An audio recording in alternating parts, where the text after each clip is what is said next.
मनो ना भावे कि निकल के छावारा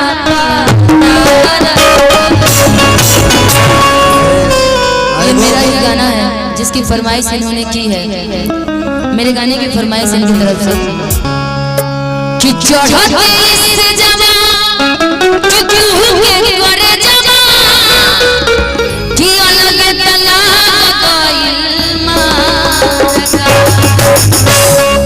कि अरे मोट मरदा कि मनो ना भावे कि निकल के छवारा पारा कि अरे मोट मरदा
जुगेश यादव जी की तरफ से बहुत प्यारा सा आशीर्वाद।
रोक दो भाई।